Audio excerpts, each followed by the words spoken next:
Irfan ini nikah deh kemarin kan? Kok ada kabarnya kita ya? Mana? Coba lihat. Ini Irfan yang mana? Irfan angkatan kita. Jauh kali videonya lah, nggak nampak. Hoi, apa ini kalian gosip ya? Pas kali tahu aja. Sini. Jangan-jangan gosipin aku lagi. GR kali lah. Dan, Cak cerita dulu. Kan Ki kan kawan dekatnya si Irfan. Gimana? Aku tengok di scroll Instagram si teman itu. Gimana ya masalah nikah dia? Aku kurang tahu juga, soalnya dia baru undang aku itu 2 hari yang lalu, sehari sebelum acara itu.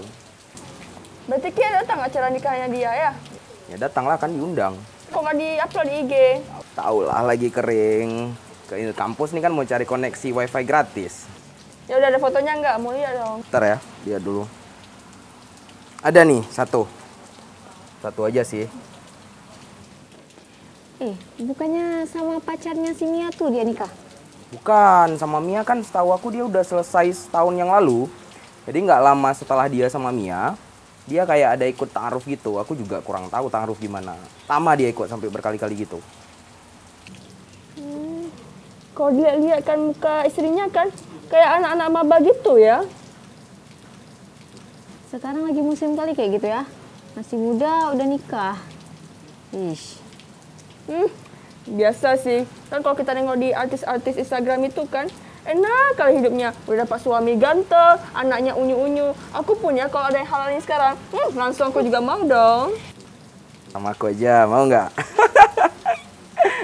Mabok kalian ya. Kalau di Instagram kan dikasih nampak yang senang-senangnya aja. Yang berantem-berantem mana dikasih lihat. Kepon, niat mau nikah muda tapi proposal skripsi belum bisa. Iya juga sih.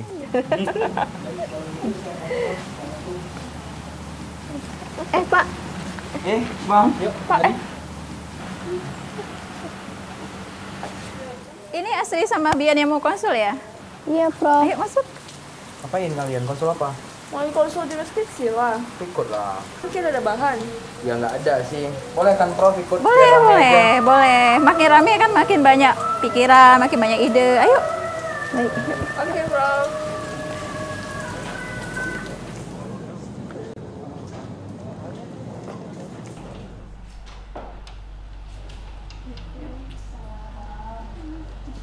Assalamualaikum. Silakan duduk. Baik, Prof.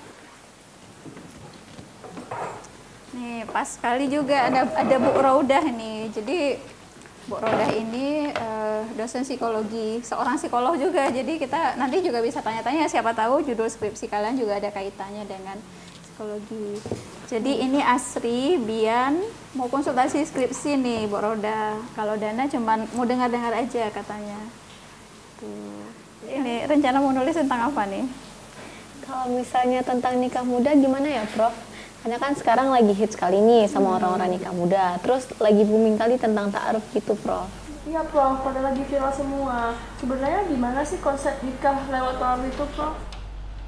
Ya, ta'aruf itu kan sebenarnya kalau dari kata-katanya itu artinya kan saling mengenal ya, sebuah proses pengenalan baik kedua individu maupun keluarga sebelum melangsungkan pernikahan. Tetapi sebenarnya proses mengenalnya itu karena memang ingin serius ya harus dipersiapkan juga. Artinya bukan uji coba gitu ya, bukan for fun, tapi betul-betul sesuatu yang serius nanti menuju ke jenjang pernikahan. Nah, idealnya seperti itu, karena kan memang dari awal melibatkan para pihak, ada orang tua di sana, dan seperti itulah kira-kira kalau ta'aruf. Terus apa bedanya nikah ta'aruf sama pacaran? Pacaran. Sebenarnya kan istilahnya pacaran itu secara definisi teori kan nggak ada pacaran studies gitu ya, studi tentang pacaran.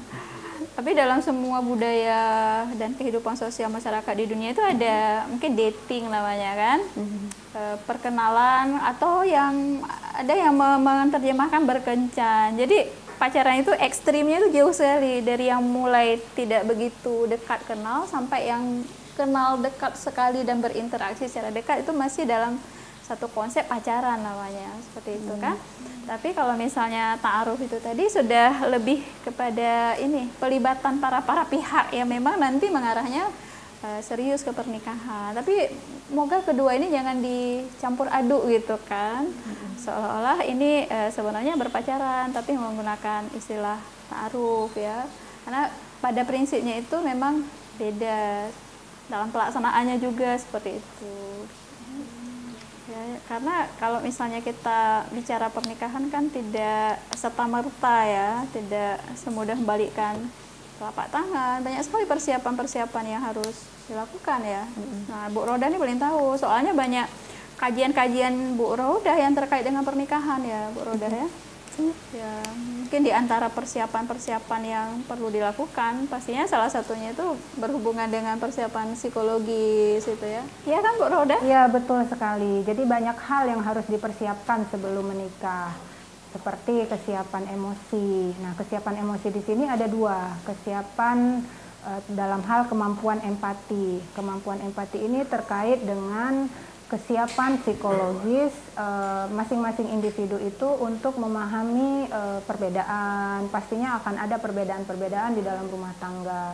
Kesiapan untuk berkomitmen. Ini penting. Kenapa? Pernikahan itu adalah masa yang panjang. Kemudian yang pasti siap untuk mencintai, ya kan? Yang kedua itu kesiapan terkait dengan kemampuan untuk mengenal dan mengelola emosi diri. Ini juga penting. Kenapa? Kita harus bisa tahu kelebihan dan kekurangan diri. Kemudian kita juga tidak boleh gampang marah, karena ini juga akan terkait dengan bagaimana interaksi kita dengan pasangan. Nah, kedua itu ada kesiapan peran. Nah, terkait dengan kesiapan peran, kalian juga pasti sudah tahu. Setelah menikah kita akan ada peran baru. Peran menjadi istri atau suami. Ini terkait hak dan tanggung jawab dan juga terkait dengan kewajiban setelah menikah. Nah, tidak hanya itu, perannya juga nanti akan berkembang menjadi peran-peran yang lebih luas. Seperti peran menjadi menantu dan mertua. Begitu ya kan, Bu? Iya, betul. Jadi kalau kita sudah menikah itu kan kita menjadi bagian dari keluarga yang besar yang lainnya juga, dan memiliki tanggung jawab yang menjadi berbeda ya, termasuk menjadi bagian masyarakat yang dianggap lebih punya apa istilahnya itu peran-peran sosial ya yang harus juga dipertimbangkan. Dan selain itu, kalau misalnya kalian melihat bahwa pernikahan itu hanya cukup dengan cinta dan kasih sayang, itu kayaknya keliru. Soalnya nanti kalau misalnya mau bayar listrik pakai cinta nggak diterima, bayar apa air pump pakai kasih sayang nggak bisa juga seperti itu. Jadi harus ada kesiapan secara finansial dan ekonomi. Itu juga penting karena itu adalah bagian dari tanggung jawab ya yang juga harus menjadi pertimbangan sebelum seseorang memutuskan untuk menikah. Banyak sekali kan? Kalau kita berbicara tentang perkawinan, banyak sekali aspek dan sisi yang bisa dilihat untuk menjadi judul skripsi. Termasuk belum lagi bicara budaya Aceh. Tadi kan tanya pacaran, ta'aruf. Dalam istilah tradisi budaya Aceh itu namanya cahrot. Cahrot itu artinya kan membuka jalan ya, dan ada biasanya mak comblang. Tapi mak comblang serius, selangki istilahnya. Tuh banyak sekali. Jadi kalau misalnya mau lihat peran selangki di masa zaman milenial dan hal-hal yang lain yang berkaitan dengan perubahan, itu kan menjadi sesuatu yang bisa dikaji juga untuk judul skripsi kalian. Gimana? Baik, Prof, nanti kami siap ya proposalnya. Iya, saya tunggu. Jangan sampai nanti yang datang surat undangan duluan gitu ya. Oke, makasih banyak Asri, Bian.